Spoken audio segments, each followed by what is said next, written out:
అందరికీ నమస్తే. ఆంధ్రప్రభకు స్వాగతం. నేను సంతోషి. మనతో పాటు ఒక ప్రముఖ రాజకీయ విశ్లేషకులు అలాగే ప్రొడ్యూసర్ త్రిపురనేని చిట్టిబాబు గారు ఉన్నారు. ఆయన అడిగి మరిన్ని విషయాలు తెలుసుకుందాం. నమస్తే సార్. నమస్తే సార్, రీసెంట్గా హరిహర వీరమల్లు సక్సెస్ మీట్లో పవన్ కళ్యాణ్ మాట్లాడిన మాటలు అంటే వైఎస్ఆర్సీపీ నాయకుల్ని కొంచెం మనస్తాపన గురి చేసాయి. సో అంటే రెచ్చగొట్టినట్లు అదేనమ్మా ఆయన విజ్ఞతకి పవన్ కళ్యాణ్, నేను అందుకే చాలాసార్లు పవన్ కళ్యాణ్ ఇంకా చాలా మెచ్యూర్ అవ్వాలి, చాలా విజ్ఞత పెంచుకోవాలి, విషయ పరిజ్ఞానం పెంచుకోవాలి. అతను ఒక స్థాయిలో ఉన్నాం మనం ఇవాళ. మామూలుగా సినిమా హీరో కాదు, ఎలక్షన్ అప్పుడు ఏదో డామ్ డూమ్ డకార్ అన్న మనుషులు కాదు.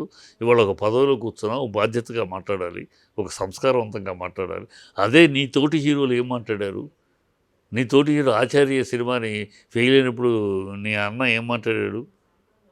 ఇలాగ అన్నాడా? బాగలేదన్న వాళ్ళని తన్నండి, కొట్టండి అని అన్నాడా? మహేష్ బాబు ఏమన్నాడు? ఎన్టీఆర్ ఏమన్నాడు?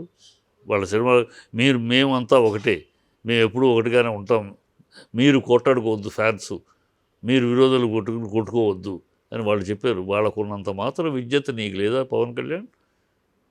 నువ్వు వీధిరేవుడివా? ఒక రాష్ట్రాన్ని పరిపాలిస్తున్న ప్రభుత్వం యొక్క ఉప ముఖ్యమంత్రివా? ఆ మాత్రం విద్యత ఉండద్దు నీకు? ఆ మాత్రం సంస్కారం ఉండద్దు నీకు? ఆ మాత్రం సభ్యత ఉండద్దు నీకు? నోటికి ఏమొస్తే అలా మాట్లాడేస్తావా? అప్పుడేదో మాట్లాడావు, యువరాజ్యం అప్పుడు ఉన్నావు, కాంగ్రెస్ వాళ్ళ పంచెలు ఉడదీస్తామని ఆ భాష మాట్లాడావు. మళ్ళీ ఇక్కడికి వచ్చావు, ఇక్కడికి వచ్చినాక కడ్రాయర్తో పరిగెట్టిస్తావు, మోకాళ్ళ మీద నడిపిస్తావు, ఏం మాట్లాడావు. సరే అయిపోయింది. ఏదో మొత్తానికి ఏదో ఆవేశంగా మాట్లాడిస్తే ఏదో చించేస్తాడు పొడి చేస్తాడు అని అనుకున్నారు. ఓకే. అదే పదవిలో కూర్చున్నా కూడా ఆ చైర్కి, ఆ సీటుకి మర్యాద కావాలయ్యా.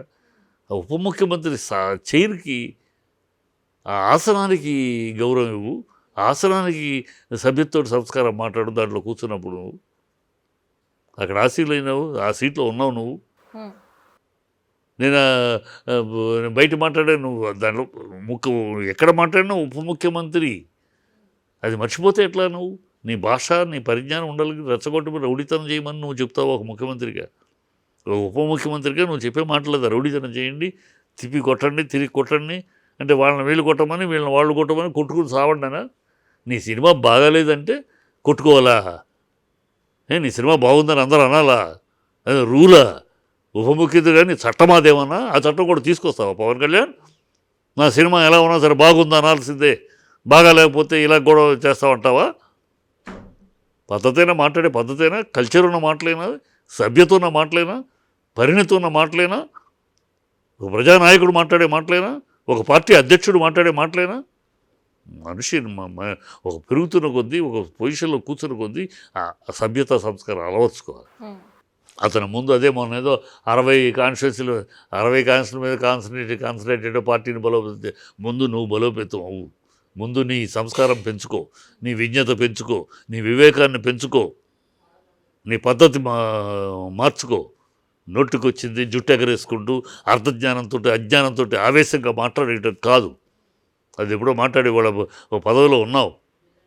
10 మందికి ఈ పదవిలో ఉన్నాడు, పదవిలో ఎంత గుమ్మనంగా మాట్లాడుతున్నాడు, ఎంత సంస్కారవంతంగా మాట్లాడుతున్నాడు, ఎంత ఘనంగా మాట్లాడుతున్నాడు అని అనుకోలే. పూటకొక మాట, రోజుకొక మాట, గంటకొక మాట. నీ మాట నువ్వే లక్ష్య పెట్టవు, నీ మాట నువ్వే విరుద్ధంగా మాట్లాడతావు. కులాల విషయంలో అంతే, మతాల విషయంలో అంతే, సిద్ధాంతాల విషయంలో అంతే, పార్టీల విషయంలో అంతే. ఎక్కడ నీలో ఒక నిబద్ధత ఉంది? ఎక్కడ నీలో నిలకడ ఉంది? ఎక్కడ ఏ విషయంలో ఉంది?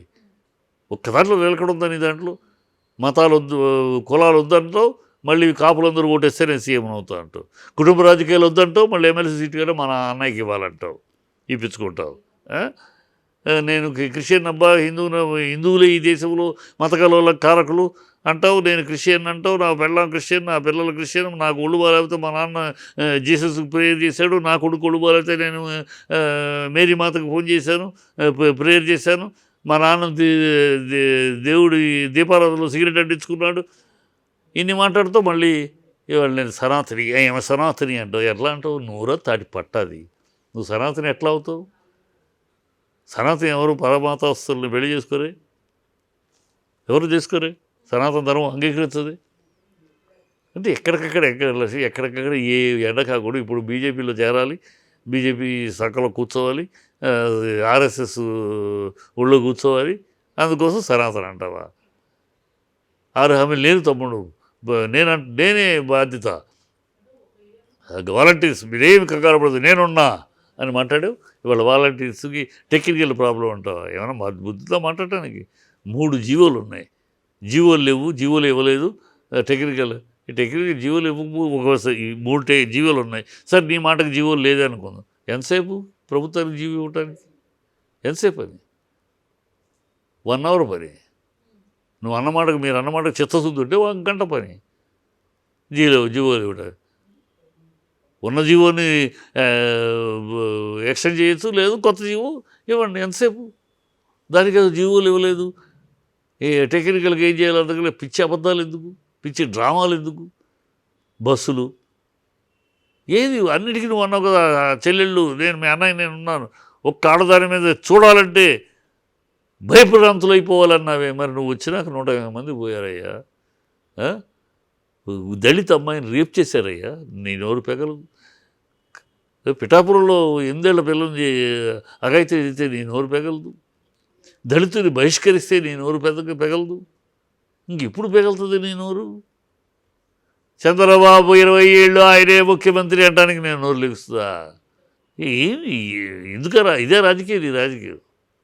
ఇలాంటి వాళ్ళు అతని ముందు తాను బాగుపరుచుకుని తాను ఒక నిజమైన నాయకుడిగా, ఈ రాష్ట్రానికి పనికొచ్చే నాయకుడిగా తయారయ్యి ఆ తర్వాత తన పార్టీ యథా రాజా తథా ప్రజ. నువ్వు ఒక నాయకుడిగా, ఒక పార్టీ అధ్యక్షుడిగా నువ్వు ఇలాగ ఉంటే, ఇంత అస్తవ్యస్తంగా పూటకొక మాట, నీతి, నిబద్ధత, నిజాయితీ, నిలకడ లేకుండా నోటికొకటి పూటకొకటి మాట్లాడుతూ ఉంటే నువ్వు, నీ వెనకాల ఉండేవాళ్ళు ఏముంటారు? అలాగే ఉంటారు. చూస్తున్నాగా డిబేట్లో కూడా వాళ్ళు తప్పితే మిగతా వాళ్ళందరూ ఒక పాయింట్ మంచి డిస్కషన్, మంచి డిబేట్లకు వస్తూ మాట్లాడుతూ ఉంటారు. వీళ్ళు మాత్రం అసలు రౌడీతనంగా మాట్లాడితే ఆడ మగ అసలు ఏమి నోటికి వచ్చేది ఏం మాట్లాడతారో వాళ్ళు అలా చిల్లరతనంగా మాట్లాడే వాళ్ళనే డిబేట్లకు పంపిస్తారు. వాళ్ళు మిగతా ఏ పార్టీలో ఇంత దారుణంగా ఉండదు. ఎందుకంటే నువ్వు అలా ఉన్నావు కనుక నీలాగానే వాళ్ళు తయారవుతున్నారు. నువ్వు ఎలా విజ్ఞత లేకుండా, విషయ పరిజ్ఞానం లేకుండా డామ్ రకాల జుట్టు ఎగరేసుకుంటే ఆ విషయంగా మాట్లాడుతావు, వాళ్ళు అంత విషయ పరిజ్ఞానం ఉండదు, ఏముండదు. అంటే గతంలో కూడా చూసుకున్నట్లయితే ఇట్లాగా మూవీ ప్రెస్ మీట్లలో పొలిటికల్వి రావడం, సో దీన్ని ఎలా చూడొచ్చు సార్? అంటే అప్పటి కూడా కొన్ని డిస్కషన్స్ అవి జరిగాయి కదా, ఎందుకు ఇవి మూవీ ప్రెస్ మీట్లో పొలిటికల్ విషయాలు తీసుకురావడం ఇట్లా ఎందుకు జరుగుతుంది? అదేమ్మా, అది ఆద్యుడు పవన్ కళ్యాణే కదమ్మా. గతంలో ఎంతోమంది అమ్మా, పవన్ కళ్యాణ్ ఫస్ట్ కాదు లాస్ట్ కాదు, ఎప్పటి నుంచో జగ్గయ్య గారి కాడ నుంచి, జగ్గయ్య ఏంటి, శారద ఏంటి, సత్యనారాయణ ఏంటి, జమున ఏంటి, కృష్ణరాజు గారు ఏంటి, రామారావు గారు ఏంటి, కృష్ణ గారు ఏంటి, ఎంతోమంది రాజకీయాల్లోకి వచ్చారు, మంత్రి పదవులు, చిరంజీవి గారు ఏంటి రాజకీయాల్లోకి వచ్చారు, మంత్రి పదవులు అలంకరించారమ్మా.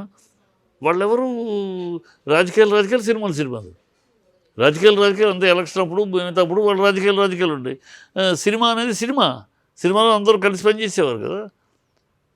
కాంగ్రెస్, కృష్ణ గారు కాంగ్రెస్, సత్యనారాయణ గారు తెలుగుదేశం కలిసి పనిచేసేవారు కదా. ఇక్కడ సినిమాల్లో రాజకీయాలు లేవు. సినిమా రాజకీయం రెండు మార్గాలుగా ఉండే.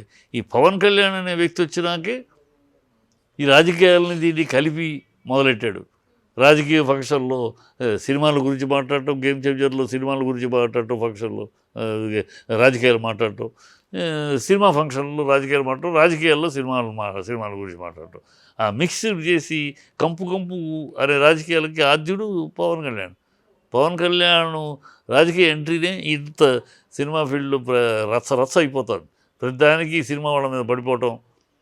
అంతకుముందు ఎంతమంది ఈయన ఫస్ట్ కాదు లాస్ట్కి ఎంతమంది రాలేదు, ఎప్పుడు ఇలాంటివి అండర్స్ చూడలేదు. నేను చిన్నప్పటి చూస్తున్నాను, జగ్గయ్య గారు ఎంపీ అయిన కాడ నుంచి చూస్తున్నాను, మా నాన్నగారు ఎమ్మెల్యే కంటెస్ట్ చూస్తున్నాను, అప్పటి నుంచి చూస్తున్నాం. ఎప్పుడు రాజకీయాలు సినిమా ఎలక్షన్ అప్పుడు ఏదో మాట్లాడుకుంటాం, ఆ పార్టీ ఈ పార్టీ అంతే. తర్వాత సినిమాలో రాజకీయాలు లేవు, రాజకీయాల్లో సినిమాలు లేవు, అలా ఉండేది. మరి కృష్ణ గారు ఈనాడు సినిమా తీశారు రామారావు గారు సపోర్ట్గా, మళ్ళీ అదే కృష్ణ గారు మనదేశం తీశారు రామారావు గారు వ్యతిరేకంగా. అప్పుడు రామారావు కృష్ణ గారు గౌరవంగానే ఉన్నారు. కృష్ణ గారు ఆ తర్వాత మంచి తీసినప్పుడు థ్యాంక్స్ బ్రదర్ మాకు ఉపయోగపడిందని అన్నారు. ఇది తీసినప్పుడు ఎస్ బ్రదర్ మీరు విమర్శిస్తున్నారు తీయండి ఓకే మీ ఉద్దేశం మీరు చెప్పండి తప్పే ఉంది అన్నాడు ఆయన. అట్లా ఉండేదమ్మా. అట్లాంటి అట్మాస్ఫియర్ని రాజకీయాల సినిమాల్లో అంత ఘనంగా ఒక రెండు మార్గాలకు అలా వెళుతున్న దాన్ని కలుషితం చేసి దీంట్లో దాన్ని కలిపి ఆ దరిద్రంగా తయారైంది పవన్ కళ్యాణ్ రాజకీయాల ఎంట్రీని. అంతకుముందు చిరంజీవి గారు ఉన్నప్పుడు కూడా సినిమాగా ఉండేది, రామారావు గారు ఉన్నప్పుడు సినిమాగా ఉండేది. రాజకీయాల సినిమాకి సంబంధం ఉంది. ఆయన కొంతమందిని పిలిచారు, కొంతమంది వెళ్ళారు, కొంతమంది వెళ్ళలేదు. వెళ్ళిన వాళ్ళ మీద ఏం పగ పెట్టుకోలే ఆయన. వెళ్ళిన వాళ్ళని నెత్తినా పెట్టుకోలే. అట్లాగే కదా ఇక్కడ కూడా రామారావు అంతే. ఆయన విరోధం పెట్టుకోలే. రాజకీయాలు వేరు, సినిమా వేరు. రాజకీయాలు ఒక పార్టీ, అది రాజకీయం ఓట్ల కోసం, ఇదేమో సినిమానేమో టికెట్ల కోసం, ప్రజలు ఆడియన్స్ కోసం పోరాటం, అక్కడ ఓటర్ల కోసం పోరాటం. అది వేరు, ఇది వేరు లైన్. ఇద్దరు ప్రజలతో సంబంధించిన అలా ఉండేది. ఇది దరిద్రం అయిపోయింది కేవలం పవన్ కళ్యాణ్ పొలిటికల్ ఎంట్రీనే. అతను అక్కడ ఇది మాట్లాడటం, ఆ రోజు సినిమా ఫంక్షన్లో మాట్లాడటం నుంచి మొదలైంది. సినిమా ఫంక్షన్లో రాజకీయాలు ఎందుకు మాట్లాడాలి ఆయన అంటే అతని స్ట్రాటజీ ఏంటంటే తాను టాక్ ఆఫ్ ది టౌన్గా చేసుకుంటాం కోసం, తాను ఒక టాక్ ఆఫ్ ది టౌన్గా చేసుకోవాలి. అందుకని ఎక్కడికి వెళ్తే అక్కడ పుట్టానంటాడు, ఇక్కడే పెరిగానంటాడు. ఎక్కడికి వెళ్తే అక్కడ ఏదో ఒక తెలిసే ఒక స్టేట్మెంట్ వదిలేస్తాడు. సో వాళ్ళు అక్కడ కాంట్రవర్సీ వస్తుంది. సో కాంట్రవర్సీస్ ద్వారా తనని బాగా పాపులర్ చేసుకోవాలి, ప్రాచుర్యం చేసుకోవాలనే తాపత్రయం, ఆ తాపత్రయంలో భాగం ఇది. తాను కాంట్రవర్సీ చేసుకుంటూ తద్వారా అందరూ మాట్లాడాలి.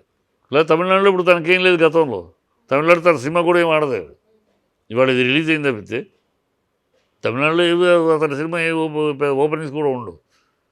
కానీ తమిళనాడుకి వెళ్ళి ఏదో పెద్ద మాట్లాడేసి కాంట్రవర్సీ, సనాతన ధర్మం గురించి ఏం తెలుసని మాట్లాడుతున్నాడు ఈయన. అక్కడ పోరాటం, తమిళనాడులో సనాతన ధర్మం మీద పోరాటం. ఎప్పటి నుంచో పోరాడి వాళ్ళు బ్రాహ్మణ ఆధిపత్యాన్ని, సనాతన ధర్మాన్ని అడ్డుపెట్టుకుని బ్రాహ్మణ ఆధిపత్యాన్ని అణగారిన వాళ్ళని తొక్కేస్తున్నారు. దాని మీద పోరాడి సాధించారు. అక్కడ బ్రాహ్మణ ఆధిపత్యాన్ని పక్కకు తోసి అణగారిన వర్గాలందరినీ పైకి తీసుకొచ్చే పోరాటము భాగం అది. అక్కడే అన్నాదురు అవ్వచ్చు, కరుణానిధి అవ్వచ్చు, నాంజిల్ మనోహర్, అందరూ ఆ పోరాటం అది. పెరియార్ అవ్వచ్చు. అక్కడ నుంచి దానికి ఏం తెలుసు ఈయనకి, అక్కడికి వెళ్ళి ఏదో మాట్లాడేస్తాడు. అక్కడ ఎందుకు మాట్లాడాడు, అప్పుడు పవన్ గురించి మాట్లాడాలి జనాలు. ఈ తాపత్రయం తప్పితే కాంట్రవర్సీ ద్వారా అంతేగాని తన మేధావితనంతో, తన రాజకీయ చతురతతో, తన రాజకీయ దీంతో ఏం రాజకీయ అడుగులు వేసాడు అనిపించుకుంటా తద్వారా కాకుండా ఈ కాంట్రవర్సీ ద్వారా ముందు అసలు పాపులర్ అవ్వాలి. అది ఆయన విధానం. అందుకనే అన్ని చోట్ల కాంట్రవర్సీ అవుతూ ఉంటాడు. ఇప్పుడు 2 చోట్ల కేసులు వచ్చాయి, ఇంకా చాలా వస్తూ ఉంటాయి. Thank you sir.